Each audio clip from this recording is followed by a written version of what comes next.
This gets us to, I don't think I've mentioned, except very briefly, the two realities, okay? Two realities. They call it the two truths, okay? But it refers to the two realities. Okay? There are two kinds of reality. One is the reality that we're living in now, and it's all you've ever known if you have not seen emptiness directly. And then the other one is ultimate reality, okay, which is what you're seeing when you perceive emptiness directly. I'm going to give you just the names of those two. Say Kunzok Demba. Kunzok Demba. Second one is called, say Dundam Demba. Dundam Demba. The things that are going around you are called, going on around you are called Kunzok Demba. Kunzok means fake, deceptive. Okay. They are lying to you. Kunzok means they are lying to you. Demba means truth, and in this case it means reality. And there's a huge debate in the Madhyamika scriptures about how could there ever be a thing called fake truth. How could there ever be a thing like reality which is unreal? How could there be a artificial reality? Okay? How could that be? What does that mean? And the bottom line is this, and this is Nagarjuna's mantra, and this is Tsongkhapa spent his life trying to convince people of this, that even though things are your projections, even though they are a result of that process of picking up clues, pasting them together, and calling them things, even though that's true, they still work. Okay? Even though things are empty, they still work. They're still real. They still affect us. And in fact, it couldn't have been any other way. If they were not projections, if they were not a result of that process, if they were not coming from your karmic, the ripening of karma in your own mind, they couldn't be doing what they're doing. Okay? Not only are emptiness and the way that things work, not only are they friends, they need each other. Okay? And this was a reaction of Jetsun Kappa to people who said, if things were empty, they couldn't work. Okay? If things were empty, things couldn't cause other things. And he said, are you crazy? Because they're empty, they cause other things. Okay? Because they are empty, things cause other things. If it weren't that way, they couldn't do anything. Okay? Now we obviously, from all of those things, we got to talk about that. So Kunzop Demba, how is Kunzop Demba fake? How is it fake? The main point in Kunzop is that to a normal state of mind, okay, to a normal person's mind, the way things seem and the way things are not the same. They don't correspond. And that's the description of deception. That's what it means to be fake. You know, the white liquid in the Howard Johnson's Halfway to Washington looks like cream, but it's not. And that's what artificial means. That's what deceptive means. It looks like the real thing, but it's not. The way it is and the way it looks don't match. Okay, that's what deceptive reality means. For normal people, all of these objects that you are seeing are deceptive. Okay, they look like They're not coming from your own mind's projections, which are forced on you by your past karma. They seem like that, but that ain't the way it is. Therefore, they are kunzop demba, deceptive reality. People mistranslate it as relative truth or something like that. Okay, that's not the point. The point is not that you couldn't tell long without short or relativity or anything like that. It's deceptive. Can a Buddha see deceptive reality?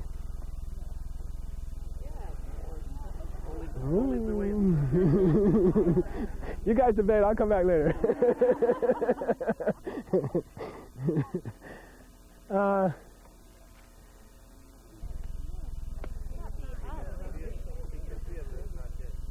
No, don't forget my. I'll give you the definition of kunzop demba, deceptive reality, fake truth again, and then you'll catch it. To the minds of a normal person, okay, its appearance and its reality don't match. Okay, so a Buddha can see it. He can see it, but to him, of course, it doesn't look that way. It doesn't look. The appearance and the way it is are not different for him. But my definition of deceptive reality was to a normal person, to a regular old person. The appearance and the reality don't match.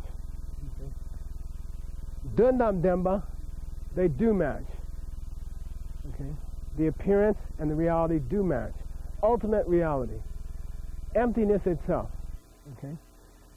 The example and the only example of Dundam Demba, the only example of ultimate reality is that thing that you see while you're perceiving emptiness directly. I wanted to talk today a little bit about how the schools up to the Prasangika, up to the highest school, about some problems that come in their schools because they don't accept the idea of projection. They don't accept that whole concept. They think that some things must still have some existence from their own side.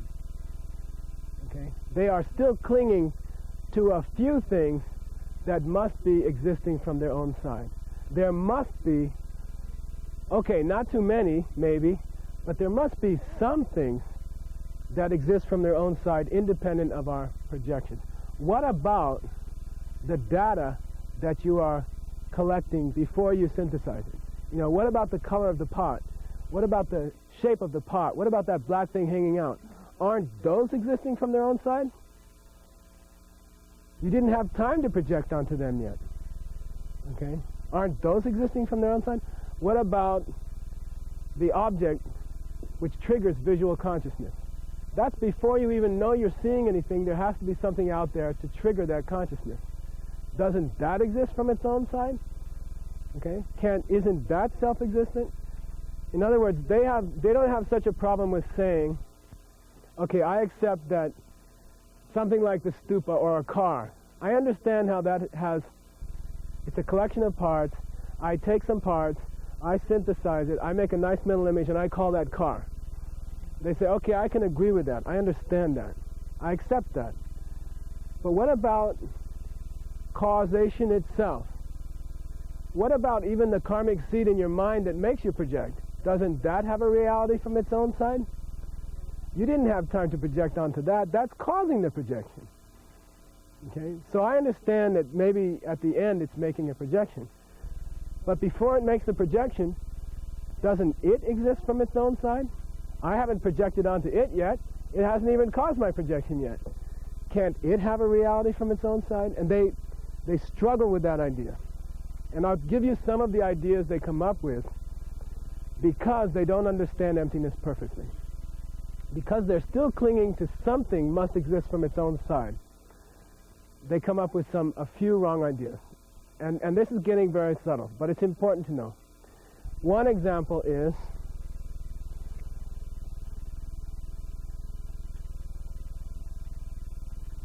Lopa, Kunzop, Yanda, Kunzop. Lopa, Kunzop, Yanda, Kunzop. Okay. I'll give you an example of Lopa Kunzop. And now, by the way, we are in the lower Madhyamika school. Okay? Svatantrika, if you care. Okay? Anyway, it's not the highest school. They say if everything's a projection, okay, if everything's a projection, and if even projected things are real and affect us and work and cause things. I mean, a projected car can hit you, break your bones, put you in the hospital. It's a projection, but it works. It hurts, okay? In other words, just because something's a projection according to you, higher school, doesn't mean that things aren't real. In fact, according to you, it makes them real. So they say, what about the example? It's the famous takcha example. Say takcha. Takcha. There's a coil of rope in the corner. Okay? It has all this pattern on it, which is common in India. You know, if you've ever seen those multicolored ropes with patterns on it. And it's a little bit dark outside, and the dusk is covering the corner, and you come in, and you know there's snakes in Dharamsala, and you walk in your room, and you see that coil thing, and you jump back, and you say, ah, snake, you know. In other words, what about misperceptions? What about when you think something is something, and then it's not? And then you look at it closer, and you see it's a rope. Okay? The first perception is called lopa kunsa, according to them. Okay? It's a normal perception, which is a boo-boo. Okay? In my experience, I get it a lot. In where I live, there's a lot of oak trees, and in the fall, the leaves all come down. And there's also a lot of squirrels where I live. So you'd be driving down the street, and it's in the fall, and it's dusk, and a leaf gets blown across the road, and you slam on your brakes, okay? That perception just before slamming on the brakes was lopa kunsa, according to this school. Mistaken, deceptive reality, okay? And then they say, what about when you get out of the car and you realize it was just a leaf? That's yanda kunso. Yanda kunso means a correct deceptive perception, okay? A correct one. All right, so they say to you, Madhyamika Prasangika dudes, if everything's a projection, then isn't the first one just the same as the second one? Isn't the reality of something that you imagine just the same as the reality of something that you don't imagine? Isn't the leaf a squirrel then? Isn't the rope a snake then? Because according to you, they're both just projections and they're correct. You know, that's the way all things exist.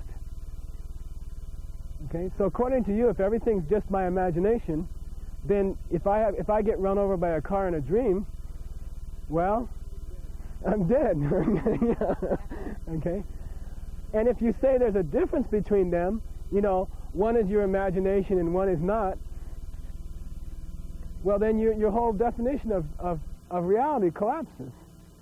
Because according to you, your imagination, meaning your projection, is the only thing that gave it reality anyway. Well, it's a little tricky, okay? The higher school says, look, everything's a projection.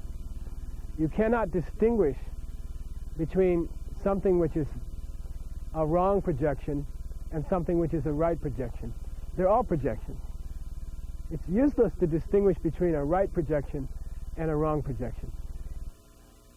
A dream has its own reality. Okay? When you go to sleep and you have a dream of a truck, the truck doesn't exist. Okay? But what does exist? The dream of a truck. Okay? A truck in your dream exists. A truck in your dream which ran you over and broke your legs doesn't exist. Okay? But they're both projected. In other words, even fantasies, even imaginations, even dreams, they do have their reality as a dream, as an imagination, as a fantasy, and they are projections. They are results of projections. Prasangika says no difference. You don't have to go into this stuff. From the point of view of being deceptive, they are the same. A truck in a dream and a truck running you over in real life are both projections. They are not what they seem to be. Okay. They are both deceptive.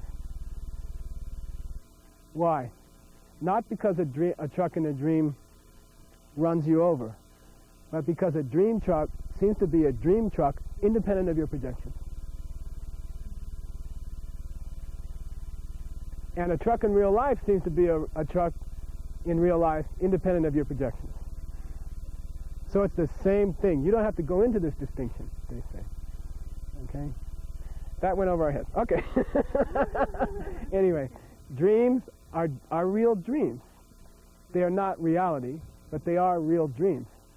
You know, and when you imagine a deity in your meditation and you try to visualize a deity, of course it's not the deity itself, but it is a visualization of a deity. And whether you saw that deity in real life or whether you were just visualizing that deity, both of those things come from projection. So if I dream that I have...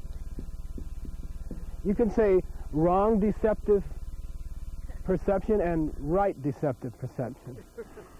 Okay? And Prasangika says, look, they're both projections. And to a normal person's mind, they're both wrong. Okay. Are they both real? Absolutely. Why do you call them deceptive? They don't look like what they really are. Do they both function? Yes. Can a truck in real life run you over? Yes. Does a truck in a dream run you over? No. Can you get nervous from a truck in a dream? Yes. Can a dream truck have an effect on you? Absolutely. If you ever had a really fine dream and woke up and your whole morning went nice, well, then that dream truck or whatever it was made you happy. Okay. Okay. It can have an effect on you, but it's nothing more than a dream truck or whatever. Okay. Say Kunshi. Kunshi. Kunshi. There's a school called the Mind-Only School. They kind of like this idea that reality is created by karmic seeds. They kind of get along with the Prasangika on that. Okay. But they say those karmic seeds, what do we call them in Tibet, remember? Bakchat. People like that word, I don't know why. Say bakchat. Bakchat. Okay. They say, we like your idea of karmic seeds. In fact, what they really like to say is that Michael Roach's eye consciousness that sees this stupa and the stupa which it sees, both the subject and the object, have grown from the same karmic seed. That's their big deal. That's what they are all excited about. That's the real meaning of mind only. They don't think that the stupa is my mind. But they do think that my mind and that stupa have arisen from the same karmic seed. And that's why they're called mind only. Okay. But they hold those seeds to be self-existent from their own side. They hold those karmic seeds to not be your projections. Okay. I understand, perhaps, says the mind only, that these karmic seeds can make you see something. And I understand that they might trigger a projection. But those seeds have their own real existence. They're not waiting for my projection. They came before my projection. So how can they be dependently originating according to your idea of dependent origination? In fact, in honor of the fact that karmic seeds don't come from our projections, we'll put them in a separate part of the mind. Let's call it Kunshi. Okay? Kunshi is another part of the mind according to the mind-only school. They say there has to be a place where we keep all those bakchaks, which are not just your projections. Okay? And that's what people translate as storehouse consciousness or basis consciousness. In Sanskrit, alaya vijnana. Okay? This is the whole point of that. In other words, the mind-only school could not be accepting the idea of another part of your mind called storehouse consciousness, which no other school accepts, if they didn't get it wrong about the nature of a bakchat. Okay? Because they don't understand the nature of a karmic seed, that leads them to the idea of another separate consciousness that's in one corner of your mind, and that's where all those karmic seeds have to stay. Those karmic seeds which are not projections, and which do exist from their own side, and which do exist by definition, and which do exist independently, that those karmic seeds need a place to stay. So we'll call it Kunshi. What I'm trying to point out is that, according to the highest school of Buddhism, most of the weird ideas of the other schools are caused by misunderstanding the idea of projection. You're right, but okay, are caused by not fully understanding the nature of projection. Okay. They can't see, for example, how the raw data, the colors and shapes which you project onto, could have been a projection themselves. And that trips them up. That really bothers them. And so they come up with these ideas. The lower Madhyamika school says, repeat this, okay? And I'll skip over it fast. Rangi Teniki, Drupe, Gyu Shenle, Rangi Teniki, Drupe, Debu Shen, Kepa. Okay. All Prasangika say the Svatantaka, the lower Madhyamika school.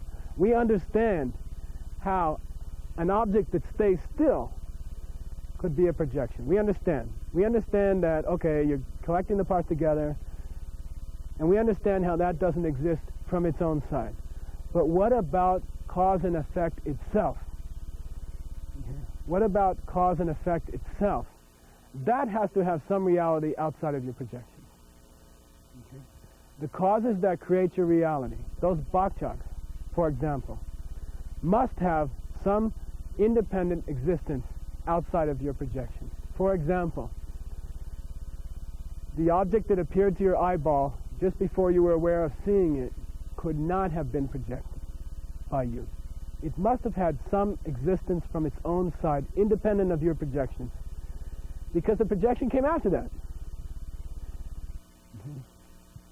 And they say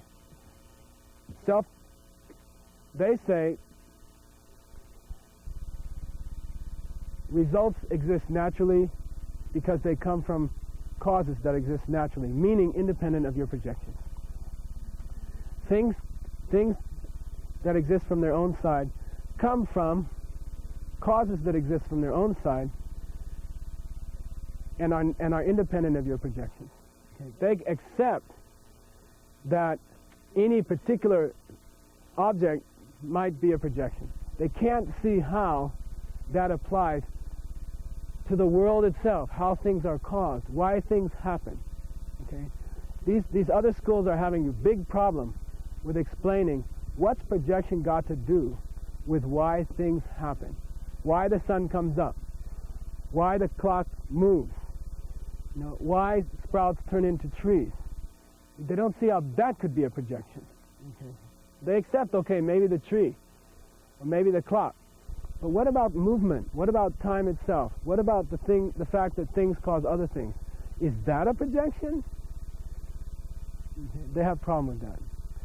And very importantly, and then I'll take some questions, what about the fact that some things cause other things? How could that be a projection? Okay. The fact that certain things cause other things to happen. How could that be a projection? The fact that any action produces the result that you expect. How could that be a projection? Okay. As deceptive as it is, right. It's a self-perpetuating dead end. It's not, because a projected understanding of a projected emptiness until the point that you can see it directly helps. It functions. It works. Okay? The emptiness which you are perceiving intellectually, you are perceiving it wrong. Okay? When you perceive emptiness intellectually, you are perceiving it wrong. The emptiness that appears to your mind and the emptiness that you're looking at are not the same. Okay? But it still works. Okay? The Buddha says, use the boat to get to the other side. Then you can sink the boat and walk. And he's referring to the Buddhist scriptures themselves and the teachings themselves. Okay? In other words, as you are thinking about emptiness intellectually, every perception you're having about emptiness is wrong. Because the way it looks and the way it is are still not matching until the day you see it directly. But it works. And Nagarjuna's like insistent. He says, don't think that being empty and working are somehow contradictory. You've got to be empty to work. If it wasn't empty, it could never work. Okay? And I'll tell you the punchline about that. Do you think that things in your world outside of your projections are causing other things in your world? Absolutely. That's the big boo-boo. That's why this is the last class. Okay? That's the punchline. Okay? I'll say it again. The mind grasps on to certain events causing other events self-existently. And I'll give an example. That might be easier. We finished with all this other school stuff now. Thank God. Okay. Their ability to remove your mental afflictions. Their ability to remove your mental afflictions. Okay. Not even demonstrate. If you try it and it gets rid of your anger, it's a higher school. Very cool. The proof is in the pudding. Okay. Okay.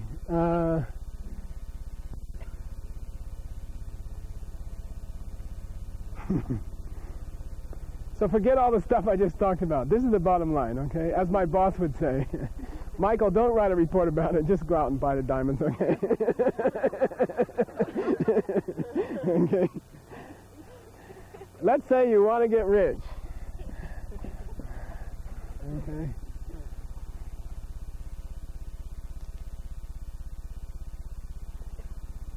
And I'm going to give two choices about how to do it. You tell me which one is right.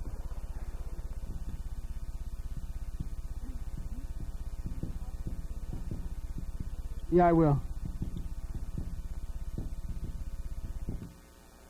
I'm giving you two choices about how to get rich. Choice number one is risky investments. Choice number two is safe investments, blue chip stocks. Okay? Now think about it carefully. And when I say go, someone's got to tell me which one makes you rich.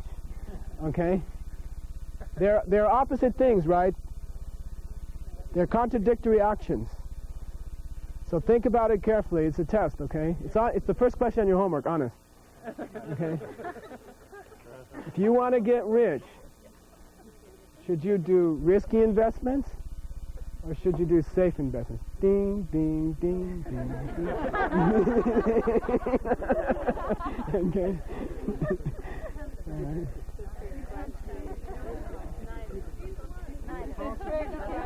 I wouldn't say neither, because some people, like George Soros, who's dear to my heart, has made risky investments. In one day, he made $1 billion in England about 3 years ago. In one day. We were asking him for donations. Okay? In one day. So I say risky investments make money. I'm staking my future Dharma work on it, actually. But you'll never get rich from safe investments.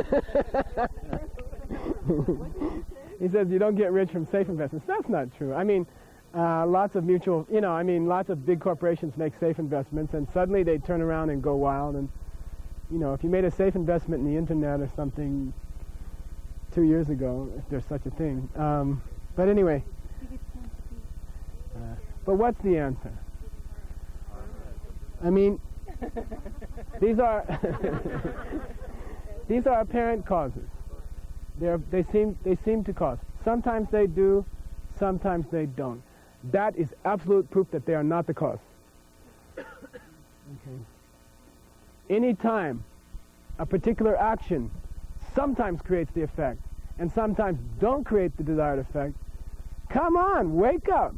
It's not the cause. Okay? That's not what caused it. How long you been around this planet? It's so obvious. I mean, people read the Wall Street Journal. I swear to God, on the first page there will be something that says, risky investor makes zillions, And then on the second page there'll be this thing about the bankruptcy of, what was that bank in Hong Kong? Barings Bank. Risky investor ruins his bank. the guy on the second page is a stupid head. The guy on the first page is brilliant. They did the same thing. Okay. Really. So what I propose is it's not the cause at all. Wake up. Come on. And this is the whole point of this self-existent. These two are self-existent causes. Okay. These two are self-existent causes. They are gotcha causes for getting rich. What's that mean? They don't even exist as causes for getting rich. Forget it. Okay? They are not causes for getting rich. They are gotcha. Self-existent risky investment and self-existent safe investment are both, they don't even exist. And they couldn't make you rich, so anyway, how could they make you rich if they don't exist? They can't. Okay, what really makes you rich?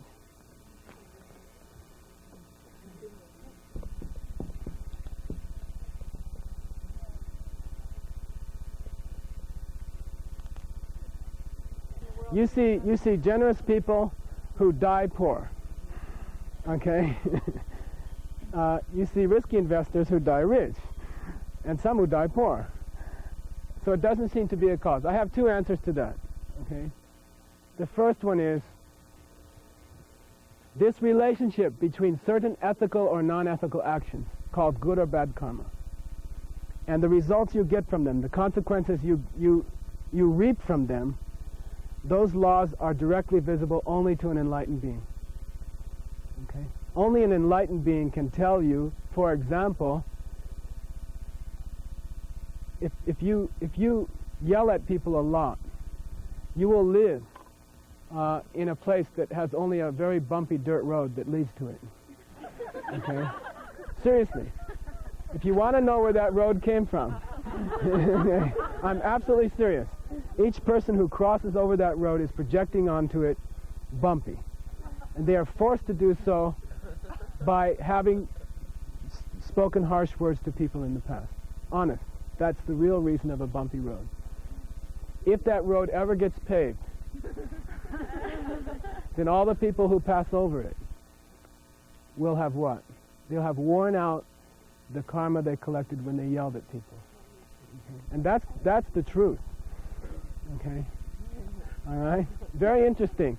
If you want the road paved at Vajrapani, I'll give you three choices, and I'm dead serious. This is the road to happiness. I'm not kidding. I'm really not kidding. I'll give you three choices. You talk the county into paving it. Okay? You suddenly get a big grant to pave it from some generous person. You do the 4 powers and you wear off the karma of harsh speech. Which of the above will get the road at Vajrapani paved? In this lifetime, it's done with the right motivation. It's the third. And that's very hard to live by. That's extremely difficult to live by. It's wearing off the karma for harsh speech that will pave this road at Vajrapani. That's very hard to live by. It's extremely difficult to accept. Okay? But I'm telling you, anything that goes right in your life is caused by good karma. And anything that goes wrong in your life is caused by bad karma. The connections between harsh speech and rocky roads is something only a Buddha can see directly. So why should you buy it? If I get up here and say, the cause of a rocky road is speaking nicely to people, and if you want a smooth road, you should yell at people. If I get up and say the opposite, if you don't want to be depressed anymore, engage in sexual misconduct, which is the opposite of the truth, okay? Then what's the difference between that and me getting up and saying, if you don't want to be depressed anymore, keep your morality very pure? So who's to say who's right? If only a Buddha can tell. How are we supposed to believe what these dudes say? How are we supposed to act on something that's so far out of our experience? Who could ever confirm it? Either way. And I have two answers for that. Okay, one is what we call yiche jepak. Say yiche? Jepak. Yiche? Jepak. Logical reasoning has two flavors in the Buddhist logic tradition. Okay? check this out. Okay, everybody see it? Everybody see it? Okay, close your eyes. What happened? Did you see me drop the pen? No. That's a deductive perception. Is it correct? I mean, relatively speaking. Yeah, okay. Where's that pen?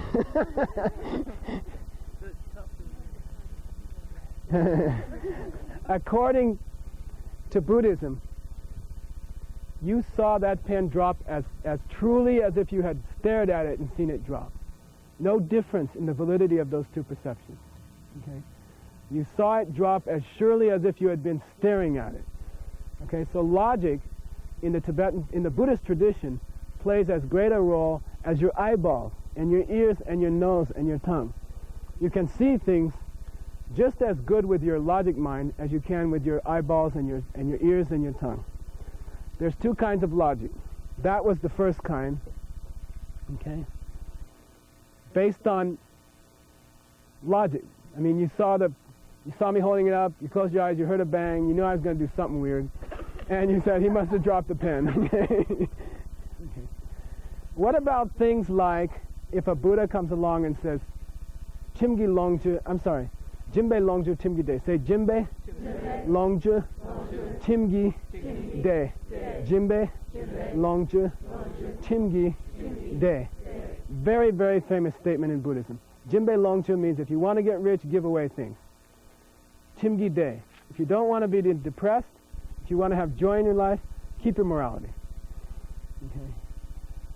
So who's going to confirm it? How can you prove it? Maybe the opposite is true. How do we know? The first answer is called Yiche Jepa. Yiche Jepa means a kind of logic based on understanding the person who said it. A kind of logic based on your understanding of the truthfulness of the person who said it. Okay? A kind of logical perception based on your understanding of how that person normally tells the truth about things which I can confirm.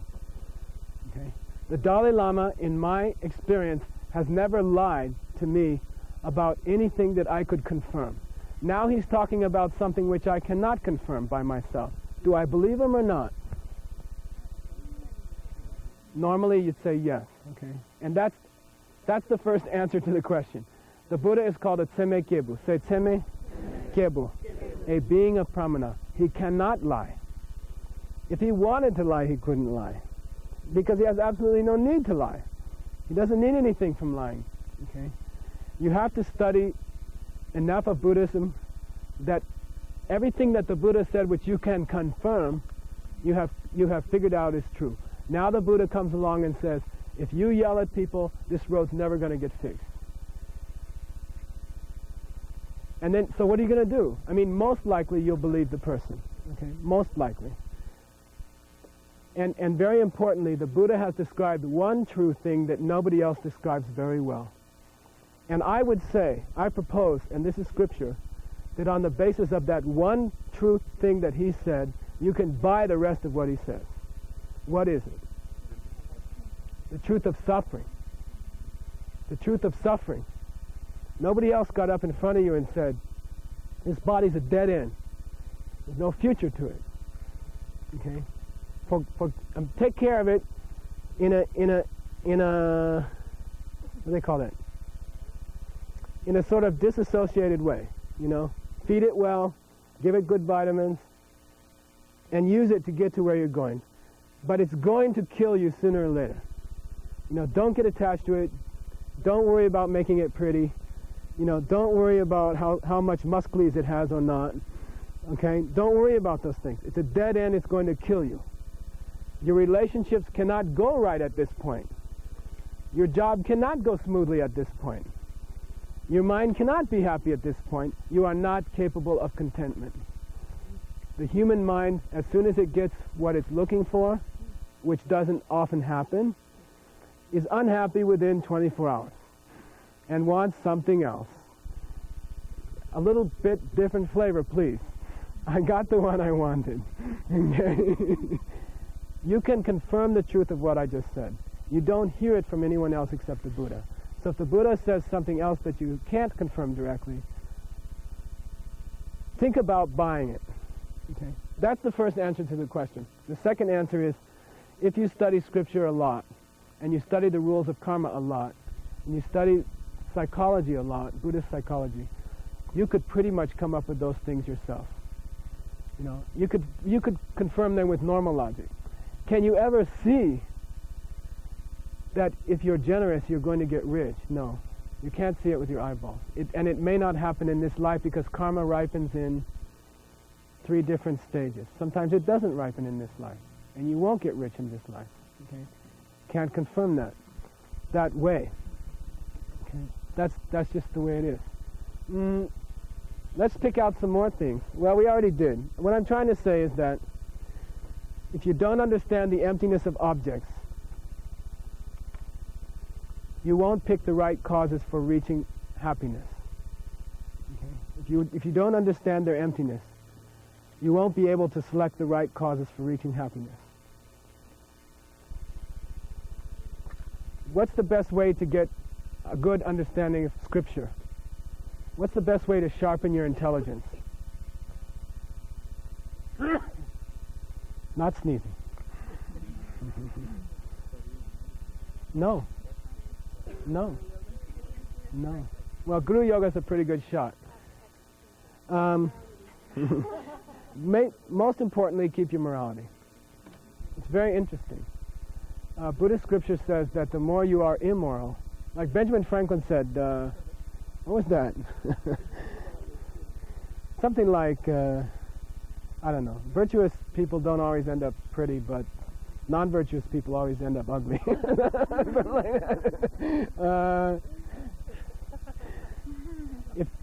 According to Buddhism, the more you break your morality, the more stupid your mind becomes.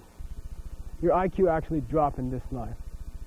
Okay, the more you are immoral, the less you'll be able to understand anything properly. Okay, especially the deep teachings. Okay, if you really want to see them properly, keep up a good ethical way of life. It doesn't. Now, what about where are all these connections stated? Where am I going to learn about these? That's the function of the Vinaya scriptures. This is the function of the Jataka tales. This is the function of the 16,000 pages of the scriptures, which talk about if you do this, you get this result. If you do this, you get this result. Why do you have to go to scripture for that? You can't figure it out. You can't figure it out. Nagarjuna said it's real bad luck. What? One thing. When you squish a bug, your own ribs don't start to break at that moment. You know, it would be very convenient if, as you squish a bug, your own leg bone went, you know, and just broke into 2 pieces, you know. And then nobody would squish bugs. These people in New York wouldn't always be coming to Michael Roach saying, it's okay if I kill the roaches in my house, you know. You know, they're really a problem. They wouldn't be asking the question. Okay, if every time you lied to somebody, your tongue felt like acid. If every time you took advantage of someone financially, your own bank account suddenly dropped. Okay? I mean, life would be easy. We would all have reached nirvana a long time ago. But Nagarjuna says it's too bad there's this time gap. Okay? There is this time gap. There's a time gap between the two. And the connection doesn't seem to be true. Okay? Let's get back to emptiness.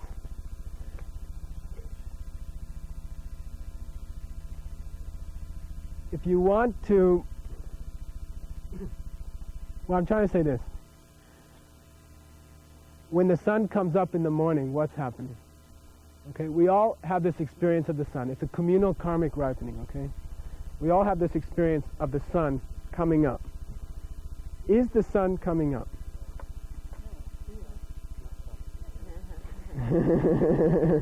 Is the sun coming up in the morning? Are we going around and the sun therefore coming up? No. No. Is the sun coming? Bad answer. Really bad answer. Come on. Huh? We are projecting the coming up of the sun. Okay? I don't know how many billions of people on this planet. 5 billion? I don't know. 5 billion people at the same time are projecting a sun coming up. Okay? And when the sun moves across the sky, what's really moving? Your projections. Okay?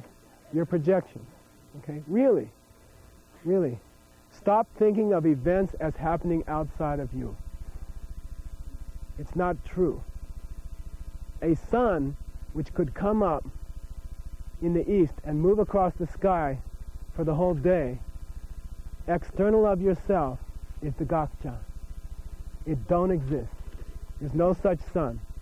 Okay? Money that comes to you without being generous doesn't exist. Okay?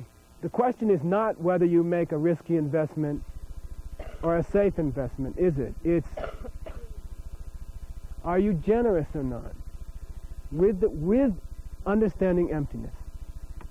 Are you performing the perfection of giving with an understanding of emptiness or not? It makes life pretty weird if you live out your whole life this way. Okay? How are you going to get your car to run right? Help other people's cars. It sounds, people are giggling because it sounds weird. It sounds weird. How are you going to be healthy? Care for other people's lives. Okay. This rocky road didn't come from this life harsh words. Both probably. Okay. Probably both. But that's a good point. I mean, I didn't say it would work in this lifetime unless you do it with extraordinary motivation. Okay. Does that mean you shouldn't do it this way? What's the choice? What I'm saying is there's no choice. That the road doesn't get fixed by calling the county. If you do call the county, does it always fix the road? Yeah. Therefore, this is not the cause of the road getting fixed. Please. Okay. Forget the thing between good investments or bad investments. Forget the thing about being persuasive to the county or not being persuasive to the county. If you're persuasive to the county and they fix the road, what happened? Your harsh speech karma wore out. If you're persuasive to the county and they don't fix the road, your harsh speech karma didn't wear out. Okay? Get used to it. Live by it. Live by it. Does that mean you shouldn't call the county? No. Okay?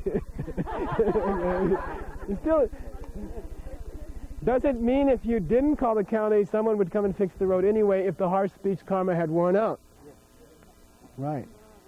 Yeah, you don't have to call the county. Right. Okay. Why do I do fundraising? It's probably an ignorant act, I guess. By the way, I mean, let's say I don't go out and raise funds, or I don't go out and try to raise money for property and two big houses on that property. You know, 96 acres of prime Connecticut real estate. And I don't go out and seek it. Okay? I don't make any phone calls. Could I ever get it? Would it be possible that one of my students would meet a girl in a bookstore and mention that Michael Roach is looking for monastery ground, and she says, my auntie is looking to give away 96 acres, and it just pops in my lap. Is that possible or not? Yeah. It happens. Yeah. Okay. It happens. No, I know. But what I'm saying is that, I mean, observe the money that comes to you. I mean, lazy people get rich. People that work hard don't get rich. Some people that work hard get rich, and some people that work hard don't get rich. And some people that don't work hard get rich, and some people that don't work hard don't get rich. It's the truth. It's the truth. This is not what's causing money. I mean, what's his name? Marx and Engels they said that the source of all money is the earth. All money comes from the dirt of the ground. People grow crops, they sell crops, people sell it for houses, they buy lumber, somebody makes iron from the earth. No, they said the source of all wealth is the ground. It ain't that. The source of all wealth is generosity. That's the truth. The other things don't work all the time. So they're not the cause. Sometimes they work, sometimes they don't work. I always talk about the famous diamond deal example where you lie to the guy and you make an extra $50, okay? Where'd the $50 come from? I was generous in the past. If I had not lied to the guy at the critical moment in the deal, would I still have gotten $50? Would have come from somewhere. I would have found it on the street. Somebody would have cut the tax rate. There would have been a mistake in my bank account. It still would come. That's what I'm trying to say, okay? And you can act on this if you understand the DiamondCutterSutra. If you understand how projections work, you will see what even the lower schools of Buddhism couldn't see, is that even the causes for things are not self-existent. Your resistance to my talking all this stuff comes from believing that the causes for wealth are self-existent. Okay? Think about it. Okay? I mean, that's the last thing I have to say. That's the last class. That's the last thing in the last class. Think about it. I'm saying that ultimately, even if your understanding of emptiness gets real good, you get stuck like all those lower schools, 3.5 schools of Buddhism over 2,500 years, you will get stuck on believing that the causes for what you're trying to get in your life are self-existent. You are grasping to them as self-existent. They are not self-existent. They are also projections. Okay? All right, okay? Bottom line, last thing you remember from that neat course that we had. That guy got up there, and after saying a lot of reasonable stuff for a whole week, he proposed that the logical outcome of that whole class was to say that if you want nice things to happen in your life, you must respect the laws of karma. And that was Nagarjuna's mantra. Okay? Last question, and then I'll take questions. If you want to go to a place where every single detail of that world causes absolute bliss to you, which is the definition pretty much of a Buddha paradise, okay? According to this idea, what kind of non-self-existent causes will you have to collect? What would cause, and I'm talking, let's talk about the difference between two different paradises. In one paradise, only 50% of the objects give you bliss, okay? It's like a half paradise, half-baked paradise, okay? Only 50% of the objects give you bliss. Like the top of the pole gives you bliss, but when you look at the bottom of the pole, it doesn't give you bliss, okay? Seriously, all right? The top of the stupa gives you bliss, but the bottom doesn't. The people on the left side of the audience look like tantric deities, but the people on the right side don't, okay? What's the cause of that? It means that your virtues have not been performed towards every living being. Okay? They have not been performed for the benefit of every living being. You only perform them towards half. All right? And now we get into compassion. I didn't talk about compassion for 5-6 days. We didn't talk about compassion. We didn't talk about it. And this is where we get into the immeasurables, the 4 immeasurables. Okay? Your deeds and your motivation as you do your good deeds. Now, if you don't want a half-baked Buddha paradise, they must be done with the intention of helping all living beings. Okay? It's the only way to get a full-baked paradise. Okay? Your good deeds must be done with the intention of assisting every living creature. Those you can see around you and those you can't. P.S. Don't get into this trap of working for all sentient beings and ignoring the ones right around you. Okay? You can't do your good deeds towards every sentient being. Okay? You can't feed every single sentient being. You can't comfort every single sentient being. You have to work with the representatives of every sentient beings, who are the hardest ones. Your family, the other people at your Dharma center, the people at work. They is all sentient beings. Okay? They is all sentient beings. That's as close as you're going to get. They are representing all sentient beings. Okay? So do your good deeds towards them, to the people around you. And imagine, or have in the back of your mind, that I'm doing this for all living beings. Because and don't be one of these idealistic people, saying, I'm doing this for all sentient beings, but I don't like this guy at my office. And it won't work. If you keep that up, you'll have a paradise where, where you have bad breath, or something like that. I mean, who wants that? You can't leave anybody out, or else your paradise will not be perfect, and it won't be paradise.